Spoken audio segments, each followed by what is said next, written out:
Welcome everyone to the Simpson College Coaches Show. Thanks for watching. Today we're talking some men's and women's cross country with Coach Brad Hofer. Brad, thanks for being here. No problem. Love to be here. Now you're about halfway through the season, right at the midway point. Have both teams met the expectations you had coming into the season so far? Yeah, I think we've done a great job. Actually kind of exceeded some of those expectations. I wasn't sure what to expect with such a young group. On the men's side, I don't have any seniors this year, and so we're led by a good group of juniors, some sophomores that have really stepped up, and obviously the incoming freshmen. On the women's side, we've done a good job with kind of what I was expecting. Katie Ellingson has been our #1 runner from the get-go and has been since she's been here throughout her career. But we've also had some young runners really show some good improvement throughout the season. So I think we've met all the expectations that I've kind of hoped for so far. So talking about some of those young runners, who has maybe surprised you that maybe wasn't on your radar at the beginning of the season as you've gone along here? On the women's side, I'd say that Jade Osborne is a sophomore for us. She's from Arizona, and her first 6K out set a 1-minute PR from the year before, and that was a huge improvement. Come on, let's go! Let's go! Nice and strong, come on, Chrissy! Aaron Guzman has really stepped us up for us this year, but really the entire women's team. I'm extremely proud on how they've raced and how they've really come along in their training and mentality on how it is going to be. On the men's side, we've had some young runners step up as well. Obviously, we don't have that senior leadership, but very excited again about the way the team is coming together as a unit. Joe Farrand is my top freshman for me this year, and he continues to show great things for the future. He's been my #1 or #2 runner each race this year. And Mitchell Davis is a sophomore that continues to show great improvement. But again, across the board, I'm really proud of the guys as a whole unit. And that's what we really look for. Now on the men's side, has it been sort of a struggle to see who's going to emerge, or has somebody taken that leadership role with no seniors on the team from the start? We have leaders across the board. We have some that, Ryan Edwardson is really just a hard worker. He's someone that continues to show, that leadership through, hey, I'm going to go out there and lay it out there every day at practice, and each meet I'm going to give you everything I have. Matt Stone, more on the vocal side.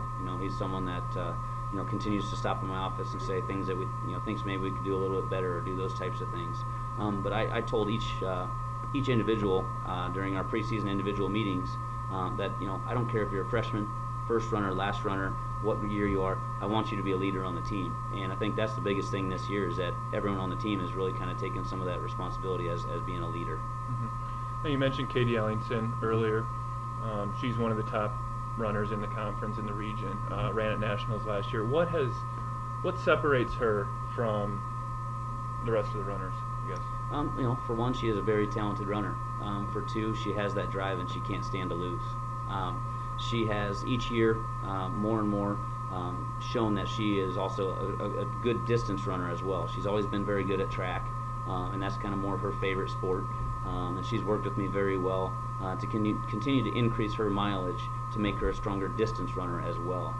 But her work ethic is amazing. She continues to push every day. I honestly have her training with some of our freshman guys and some of our guys that can push her along because she is at that next level, and at practice doesn't have any other females that can really push her. But again, it's her work ethic, drive, and desire to win. Mm-hmm. And what do you kind of expect from her, think she might do when regionals and nationals come around this year?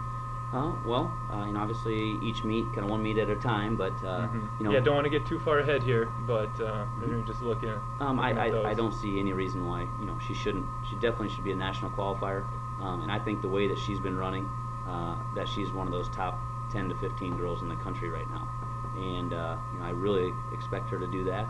But one race at a time, like I said. We have a big meet this weekend, weekend off, then conference, weekend off, regionals, nationals.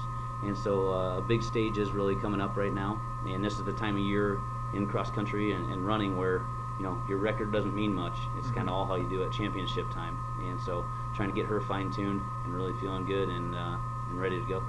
Now those regional and national meets are going to be held in Waverly, and that's where you just ran last weekend.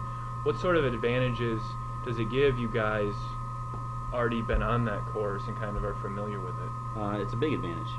There's a lot of teams that, it was the last meet we were at was considered a pre-national meet, and so a lot of those teams that were, planning on being at that national championship went there to check out the course. It's nice to be there for the Go team!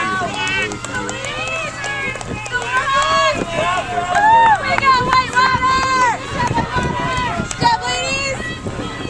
The situation's changed cross country with weather variables. It's kind of one of those things that was in the mid-80s and humid this last time, and I'm imagining that when it comes regionals and nationals type time, it's going to be down in the 40s or could even be in the 30s. So, but being on that course, checking out understanding the footing and the mile markers and pace that we can go out and have some race strategy to it is a huge advantage. Mm-hmm. And this coming weekend, this coming Saturday, you guys will be at the Drews Neubauer Invitational hosted by UW La Crosse. What are you expecting out of that meet? Well, there's expecting right now. I got the team list the other day. There's going to be over 30 teams there. That away, Joe! That away, Joe! A lot of them ranked in the top 25 in the country. I believe 6 out of the top 10 in our region will be at that meet. And so, we're expecting to go out there again, continue to show that we are a team that is very powerful and going to be on the move up as well. But really just want to continue to show progress and learn more about ourselves as we continue to go out the season. All right, well, good luck the rest of the way. We'll talk to you soon, Coach. And thank you for tuning in once again to the Simpson College Coaches Show. Both cross-country teams will be in action this Saturday at the Drews Neubauer Invitational. I'm Zach Jevney. Thanks for watching.